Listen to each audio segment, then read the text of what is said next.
So இந்த பிளேஸை தான் அவங்க வந்து டாங் வெள்ளி அப்படிங்கிறாங்க. ஏன்னா ஒரு மலைகளுக்கு நடுவில் கீழே பள்ளத்தாக்கில் இருக்கிறதுனால. ஸோ இந்த கிராமத்தில் தாங்க முதலாக வந்து சூரிய ஒளி படம் நம்ம இந்தியாவில் காலையில் விடிகிறது வந்து பார்த்திங்கன்னா இந்த கிராமத்தில் தான். கரெக்டாக வந்து பார்த்திங்கன்னா 3 மணிக்கெல்லாம் காலையில் வந்து பார்த்திங்கன்னா பொழுது விடிஞ்சிரும். ஸோ அதுக்கப்புறம் தான் வந்து பார்த்திங்கன்னா நம்ம சைடெல்லாம் முதலாக சூரிய உதயமாகிறது இந்த கிராமம். ஸோ அங்கே ஒரு சன்ரைஸ் பாயிண்ட் இருக்குது காலைல வந்து பார்க்குறதுக்கு. காலைல வந்து நம்ம ரூம்லேருந்து இங்கே அந்த அவ்வளோ தூரம்லாம் வர முடியாது. வர்றதுக்கே வந்து பார்த்திங்கன்னா 1 மணி நேரம் ஆகும். ஸோ நம்ம போய்ட்டு அந்த சன்ரைஸ் பாயிண்ட்டை பார்த்துட்டு காலைல என்னோடய ரூம்லேருந்து கேமரா ஆன் பண்ணுறேன். எவ்வளோ வெளிச்சமாக இருக்குன்னு பாருங்கள் 3 மணிக்கெல்லாம். ஹலோ ஃப்ரெண்ட்ஸ், இப்போ தான் காலைல வந்து பார்த்திங்கன்னா எந்திரிச்சேன். நான் இங்கே வளாங்கில் சொன்னல சீக்கிரமே வந்து பார்த்திங்கன்னா பகல் வந்துடும்னு, காலையிலே சீக்கிரமே விடிஞ்சிடணும். இங்கே பாருங்கள் மணி வந்து பார்த்திங்கன்னா 3:40 தான் என்னமோ தான் ஆகிட்டு இருந்தது. வேணா காட்டிடுறேன் மொபைல்லையே. இங்கே பாருங்களேன் மணி வந்து 3:43 காலையில், விடிய காலம் வந்து 3:43. தேதி வந்து 19ஆம் தேதி. எந்த அளவுக்கு வந்து வெளிச்சமாக இருக்குன்னு பாருங்கள் நீங்களே.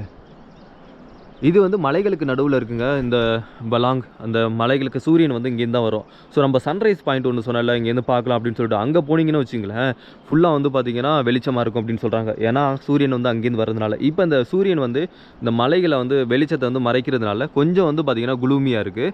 ஸோ அது மட்டும் இல்லாமல் இந்த இடத்த வந்து நீங்கள் வந்து கூகுள்லேயே சர்ச் பண்ணி பார்க்கலாம். ஏன்னா நான் சொல்கிறது வரல உங்களுக்கு வந்து நம்பிக்கை இல்லாமல் இருக்கலாம். எங்கே அப்படின்னா வந்து WALONG வலாங் அப்படின்னு சொல்கிறாங்க. வலாங் வந்து நீங்கள் வந்து கூகுள் பண்ணி பாருங்கள். சன்ரைஸ் பாயிண்ட் எப்போ வருது, சன்செட் பாயிண்ட் எப்போ வருதுன்னு சொல்லிட்டு உங்களுக்கே தெரியும். ஏன்னா வந்து சைனாக்கும் இந்தியாவுக்கும் பார்டரில் தான் இந்த இடம் இருக்குது. சைனா வந்து ரொம்ப தூரம் இல்லை. கஹோ அப்படிங்கிற ஒரு வில்லேஜுக்கு நான் கிளம்பி போகிறேன்.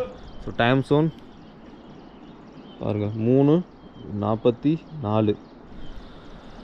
நம்ம வந்து அங்கே சன்ரைஸ் பாயிண்ட்டுக்கு போனோம்ல, அங்கேருந்து அங்கே இப்போ இந்த இடத்துல இருந்தோம்னு வச்சுங்களேன் ஃபுல்லாக வந்து வெளிச்சமாக இருக்கும். ஏன்னா சூரியன் வந்து அங்கேருந்து தான் வருது.